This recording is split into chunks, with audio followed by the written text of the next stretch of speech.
Hey everyone, Mr. Toffee here doing another KKP Untitled episode, the show where we talk about video games.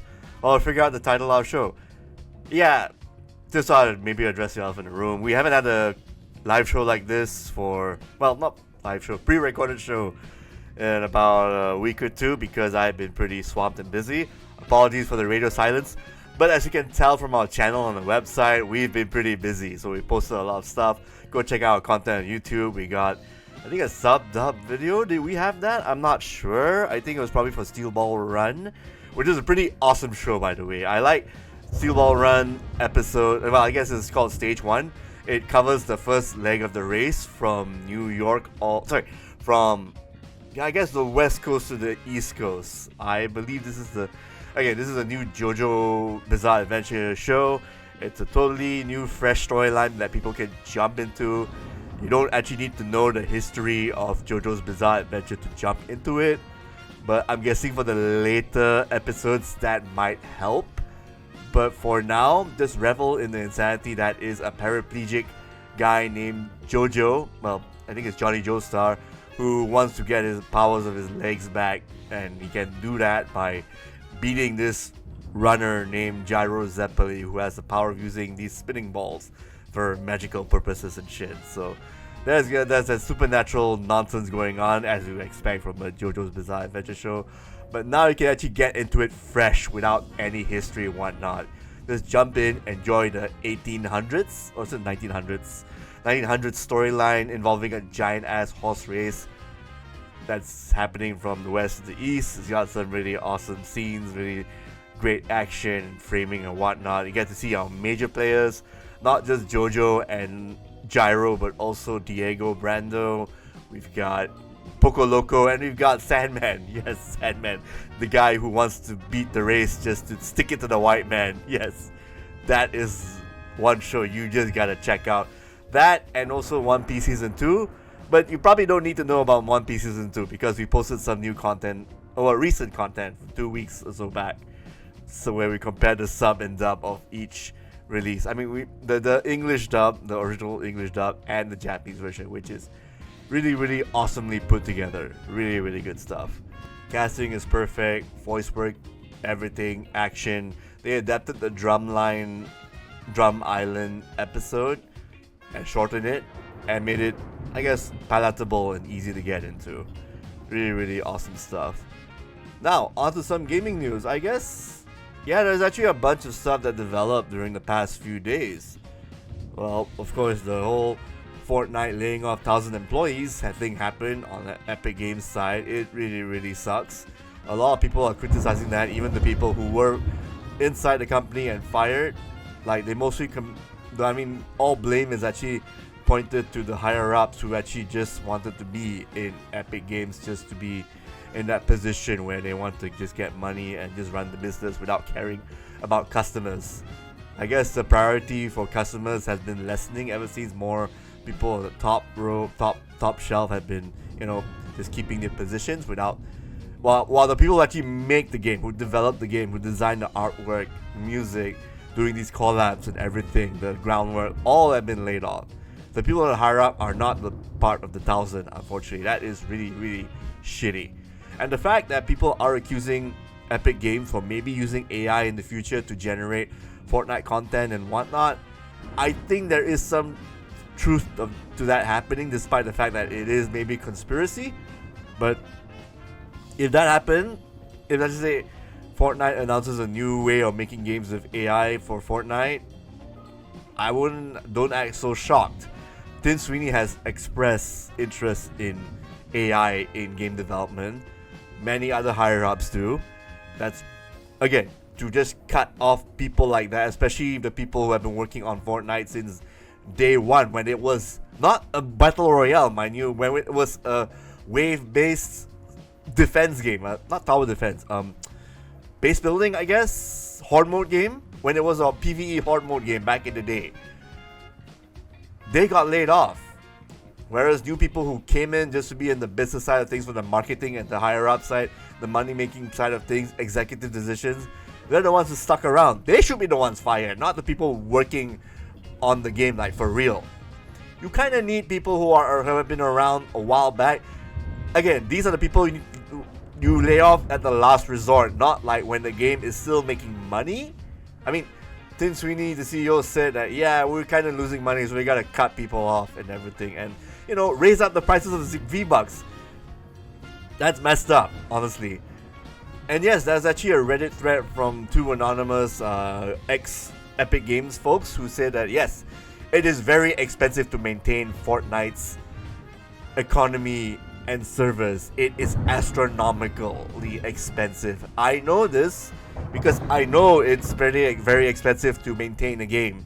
When I was working at Gumi, not just what was the last game we did when I left? Oh, Final Fantasy Brave Exvius is probably licensing and also maintaining the servers, but also the other one that came out after that, World of Visions, the strategy game, Visions, World of Final Fantasy, no, Brave Exvius Visions. There's the first Brave Exvius, the turn-based RPG, the pixel art, and then you've got the War of the Visions, Brave Exvius Final Fantasy as well. Also expensive, not as expensive as Fortnite, but it's still expensive, and you've got the license that Gumi has to pay to keep that going on with Square Enix. And Square Enix decided to do it themselves. And yeah, they shut off a lot of their projects because it is expensive to maintain all their mobile gaming nonsense and stuff. It's very expensive. So imagine Fortnite, a 2018 game, or older even, being maintained up till now. Not cheap, especially with all the license and tie-ins and the collabs like The Simpsons, Star Wars, and whatnot. It's crazy. Yeah, it is very depressing as well. So, what does it mean for AAA game development? If Fortnite has to lay off people, there's really no fate in like games that last this long and stay on this long. Maybe the live service model. I mean, yes, Genshin Impact, Hoyoverse games have been maintained for so long, but those games will have to end eventually, with Hoyoverse having to move on to different titles here and there. Genshin Impact will have to end eventually once they figure out, yeah, we can't make more money out of that anymore. They're gonna announce an ending to the storyline they have, maybe a shit-ass ending or whatnot, but that's gonna end eventually. It's just a matter of when and how long more can you keep up with the facade or the live service of everything. Really sucks. Really sucks. Maybe a bit more news. Yeah. Let's talk about the leaks and whatnot. So this happened during the weekend. This was actually during the premiere of the Super Mario Galaxy movie in Kyoto with the stars. Brie Larson was fangirling. I mean, who wouldn't be, honestly? I mean, as a gamer there with Shigeru Miyamoto voicing a very iconic character, who wouldn't fanboy or fangirl? I certainly would, that's for sure. But that's not important. What's really important is the stuff that came out during and after. Like, so as we all know, that actor from The Running Man and Top Gun, Glenn Powell, he is voicing Fox McCloud in the Super Mario Galaxy movie. We know that he is from Star Fox, the game. And we know that there's probably going to be a Smash Brothers movie in the works in the future. Maybe that's being teased, a multiverse Nintendo thing going on, tying into Mario. But that also means, will we be getting a new Star Fox game? Probably, if these leaks are of any indication. See, notable leaker and content guy Nate Drake has mentioned that there's going to be a 3D Mario, and there's going to be a new Direct happening, and there's going to be a bunch of new Star Fox games popping up. So let's just go down the list. So you can check this post on, I believe it's on Reset Era. I saw this on Reset Era and a bunch of Twitter posts here and there, but it's from this guy named Nate the Hate. Nate Fox. Is this Nate Fox? No, this is Nate Drake. Nate the Hate Drake. Nate Drake. So we know, let's just go from top to bottom. Nintendo is depending on a lot of third parties for 2026. There won't be a new general Nintendo Direct until June 2026. That might be plausible. That is a little plausible because there's always a new Direct in the middle of the year. So what's going to be announced? A bunch of new Star Fox games. So there's going to be like a Switch 2 exclusive Star Fox game coming out, allegedly. Classic game, online multiplayer, the same arcade shooting going on and multiplayer, and 3D visuals, of course. That's coming out this year, kicking off Nintendo's summertime bits here and there. And previously announced titles from last year, which are Splatoon Raiders, Fire Emblem Fortune's Weave, the one that's based off Fire Emblem Three Fates. Oh no, Fire Emblem Three Houses, sorry. Three Houses. Rhythm, oh wow. Rhythm Heaven Groove and Switch Sports, they are bound for summer 2026. They're coming out around that period in monthly intervals, so that's going to carry the Nintendo Switch 2 for this year. There's also going to be Switch 2 versions of Pikmin 4 and Xenoblade 2. That one is a given. It's a matter of when, and I guess now we know the timeline is now. So that's also going to carry Switch 2 sales and whatnot. As for, and of course the From Software game exclusive Dust Blitz, that is coming out in for Nintendo Switch 2, allegedly in 2026. With any luck, maybe it might be pushed back to early 2027, but it says here, yes, that's coming out late 2026. Will that be a 3D Mario in 2026? No, it'll be coming. A new 3D Mario game, a sequel to Super Mario Odyssey, that'll be slated for 2027. Makes sense because the movie Super Mario Galaxy is out this year. No need to have a new game coming out anytime soon. Ocarina of Time remake is coming out later in 2026. There is going to be a remake, full graphical remake for Switch 2. As to how it look like, we don't know. I'm going to guess it's a remaster because to have something like this being cooked behind the scenes, it would have been leaked earlier than this. The Final Fantasy IX remake, that is still on ice. As far as we have known, there's nothing being made on it so far. We know there's going to be an animated series that takes place after FF9 story, but FF9 remake, a game to play for consoles and Switch 2, I don't know just yet. That is probably being put on hold for now. Starfield is going to be in for Nintendo Switch 2. There's a possibility that it might be cancelled, so we'll just have to wait until the June 2026 news update. Mario Kart DLC and expansion will only be out next year. That is so far the alleged rumor right now. Nothing for, maybe they're going to be like small DLC packs this year, but for like a full-fledged expansion to that's you know, a like even the second half of the game that's missing, you know, from the release last year, is probably coming out next year. So I think Mario Kart World, it's half a game, I feel. So the full bits of it and everything, it's probably gonna come out next year. Still doesn't justify the US $80 price tag though, so man. And yeah, that is it for the leaks. Oh, there are a couple more. Super Metroid Remake is happening. I don't know if it's this year, maybe next year. A new Wario Land, possibly 2027. I think the rumors from Metroid onward might be a bit sketchy, but plausible.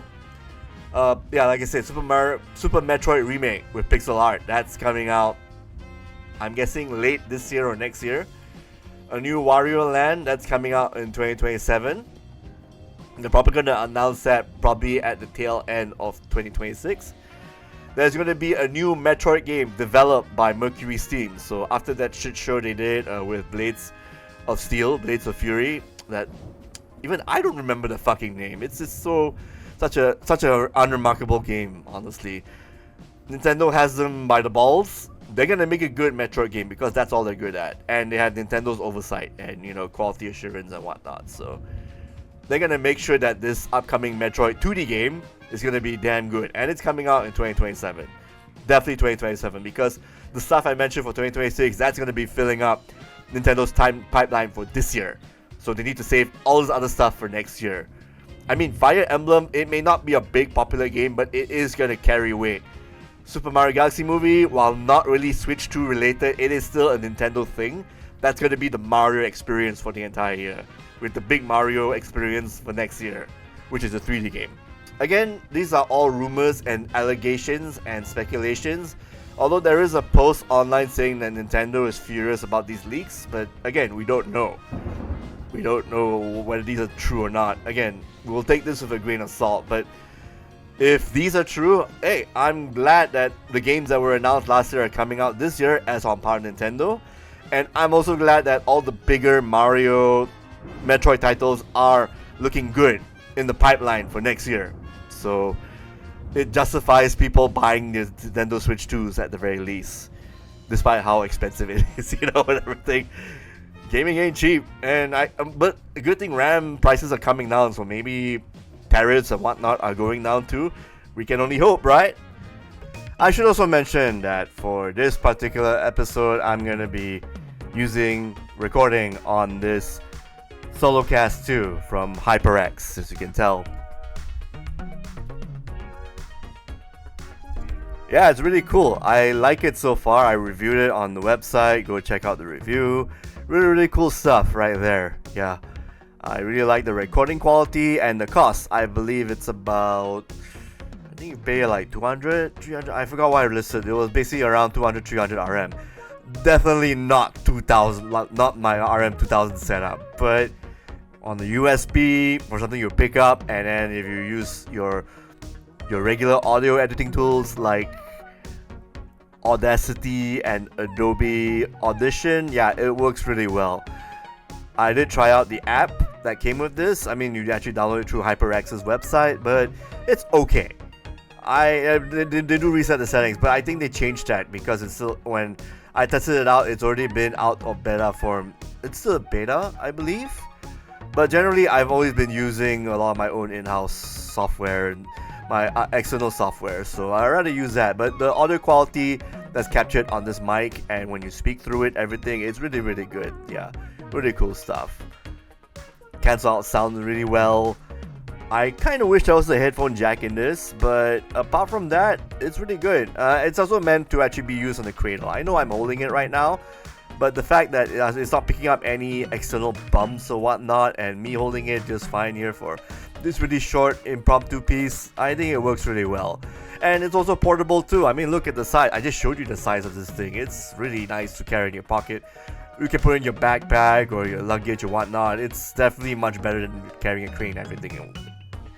Like it's a good portable mic. It's a good portable mic, and it only uses one USB slot. That's really cool. Yeah, easy to install. Everything good, audio casting and whatnot. Really good for gaming, also good for content creation and casting, live streaming and whatnot. Yeah, I wholeheartedly recommend it. That's the HyperX SoloCast 2. 2, not 1. 2. Alright, Crimson Desert. Yeah, so games-wise, I have been playing a lot of Crimson Desert. I believe I've actually put in 40 plus hours. Close to finishing the game, because I actually beeline through quite a few things here and there. And yeah, it is a very awesome open world game. Having said, awesome open world fantasy title with good combat, great exploration, great attention to detail, graphics, everything. Not a good story. It's very basic, and then a lot of shit just gets in the way once you figure out, oh, I'm playing a main character named Cliff who has to form his band back together, figurative band, the Greymanes. Build an encampment, conquer kingdoms from your rivals, the Black Bears, and then you gotta deal with the other partners and other magical bullshit that comes in the way. The onboarding for this game is terrible. When you get in, you got a nice little fight and everything as a crowd, and then you get whisked away by some magic being or some shit. You get to be in this abyss maze. You got a grappling hook, you got a bunch of puzzles, and then you get to do a bunch of shit that has nothing to do with the story. It's just something that you go through as an RPG, as an online RPG, which is a little fitting given that the developers and publishers for this title is Pearl Abyss, who are known for Black Desert Online. But for the most parts, everything that comes to you is not story related. It's just all a bunch of random stuff that you expect from an MMO. I feel that yes, the game has been made for quite a number of years, but the plot and the way the narrative that ties in the gameplay, all that was just come up. The developers came out of it like a week or so before shipping. It just feels that way because it is not the most cohesive game story-wise. But and the controls, I think your main character Cliff controls like a just exactly like a Red Dead Redemption 2 character. A lot of weight, a lot of slow movement, turning around. He's actually better when he's fighting dudes, when he's fighting enemies, because it snaps to enemies, you do combos. If you try to predict whether you have to block, evade, do a dodge roll, and then attack, or attack with your range. You got so many options, and then you get equally punished if you guess wrong. But if you guess right, it's very rewarding, and you actually get a bit of seconds of invincibility when you do kills or throws or any other special animation. The game encourages you to kill enemies as quick as possible, or else you get overwhelmed. But at the same time, it gives you all the tools you need to succeed. But the movement during the non-gaming sections, especially when you're normally walking, it is very unwieldy and shitty, I have to say, yeah.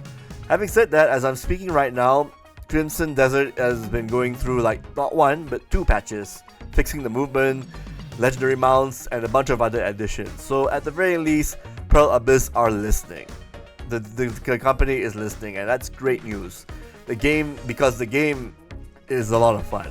Once you get through that 5, 6, 7 hour hurdle and then get used to the fact that you're better running than walking slowly and doing mundane stuff, it's much better that way. When you're exploring, when you're floating around the world, when you're climbing cliffs, cooking food to get stamina and getting health, getting ready for boss fights, fighting big enemies, small enemies, many enemies by the way, it's really, really promising, really, really good, really feels really good. Everything just feels sublime. Okay, I won't say sublime. Sometimes too strong a word. Above average. Impressive. It's ambitious. To a fault. Yes. I think there are just quite a number of things they need to fix along the lines in the next few months. But for now, Crimson Desert, it has a lot of things going for it. A lot of costumes, a lot of customizability, a lot of secrets you can find. I do feel that the partner system is a bit wasted because I don't get to use the 2 other characters, Unka and Damien, that much compared to Cliff. So if they're going to make another expansion in the future, make it focus on those 2 rather than Cliff. Because Cliff, I'm playing him the majority of the time, and then when I wanted to play as the Damien or Unka, I play them for like an hour, and then I'm back to Cliff. And then when I try to switch back, they're on an important mission. So it's not the best way of implementing that.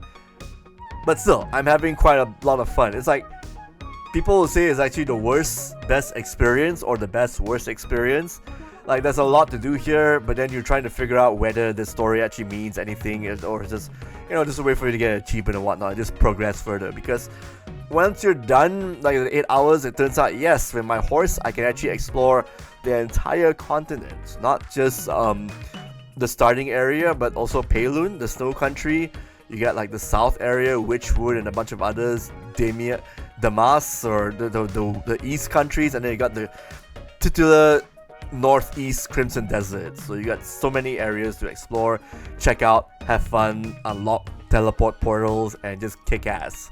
And liberate encampments, find treasure, really, really, and also if you just want to cook or just mine to upgrade your weapons, or just make potions and shit with the witch's cauldron, or just decorate your house, get money, or loot houses, loot gold bars from rich people's houses, or just making your own through mining gold, or making mining for ore. You can do that. That's a lot you can do. That's a whole MMORPG aspect, like very similar to something like Xenoblade X. Yeah, that's also another game that has so many man hours put into it. If you put a lot of hours, you get a lot out of it, but the onboarding is pretty bad. So I would say this, I actually enjoy this more than any Legend of Zelda open world game I played, because there's a lot here that's not restrictive, but just more, it doesn't hold your hand, it lets you do whatever you want, and obviously Legend of Zelda has a better story, no doubt about it, but I do feel Crimson Desert is this year's better open world title, just because it has just so much going for it in terms of fights, enemies, memorable looks, memorable locations, like falling through Peilun snow when you're climbing up, or fighting ash shadow ravens or shadow creatures, and the reed demon fight and a monkey fight, and yeah, a lot of fights with the different barbarians with the different elemental powers. They're very tough, but also fair. You gotta know when to block, when to parry, all this cool stuff. yeah, I'm having a lot of fun with it, but I gotta be fair that the game does have a bit of a beginner curve entry problem, and the movement is very sluggish, at least when you're normally moving and doing regular open world stuff. But when you're running and then when you're fighting, it's fine. It's fine. There's a lot of room for improvement, but again, I give this game a 70 out of 100. Really enjoyed it a lot. You can check my written review for more. It is just, well, it is ambitious and has promised to be a much better game once it gets a bunch of updates in here and there. But I can completely understand if you're a writer, journalist, or a content creator who found the 8 hours of Crimson Desert very, very repulsive. I don't blame you. I actually tanked through just fine, and I'm all the better for it. I actually enjoyed what I played so far. Now, I do wish the Crimson Desert defenders can just tone it down a bit, you know, saying, oh, this game, no yellow paint, yada yada, all this putting people down, insulting people who just want to get into the game, when the game actually does have legitimate critiques, you know, legitimate flaws here and there. And God forbid, the people who actually played this game like before the release date, they actually had to go through hell because of the tough boss fights and everything. So the fact that the game got its difficulty toned down does show that Pearl Abyss is listening and they want to actually get more people on board the game. So props to them for that. They're trying their best. We'll see how that pays off in the next 6, 7, 8 months. But so far, I'm enjoying it. So you made a fan out of me, Pearl Abyss. Just keep at it and don't give up on this game. This is clearly an expensive game. Do not give up on it. Just keep at it, make content, and then if you want to charge for the DLC next year, yeah, go ahead. Just give more of a spotlight on the playable characters, the other playable characters, so they have their own storyline. Make up some bullshit, honestly, and then give me an excuse to play more Damien and Unka in like carefully curated new regions and levels. So yeah, that would be a really good DLC right there, or expansion pack, like maybe another extra 20 hours in addition, like with the base, and then, you know, have the improvements of the base game being put onto it, you know, new quality of life improvements, everything. Yeah, very promising. Crimson Desert, it's gonna be around for a while, and thankfully and thankful enough, it's good sign that, yeah, open world games, if they're made well and given a lot of care, they can grow to be better games in the future. For now, it's still not a shoddy state. It's still like a work in progress, but it's a good kind of half-baked. It's still entertaining, despite it being half-baked, if that review makes any sense. Cut. And that's it for me, Mr. Toffee, talking about video games, leaks, and whatnot. And this is me signing out. Thanks again for tuning in to our show. I will try to make this a weekly thing, otherwise it will be bi-weekly. It really depends on the news and whatnot and the topic that I have on standby to talk about. So that's pretty much me moving on with Untitled KKP show. So if there's actually no new videos like this coming out, you can actually expect more video content on the YouTube page coming out. That's a given, that's for sure. So with that said, this is me, Mr. Tom, signing out. Thanks for tuning into our show. Do like and subscribe to our page and whatnot. Do subscribe to our channel. We post new content every week. Hit that notification ding dong button, and we're out. See you then. Bye bye.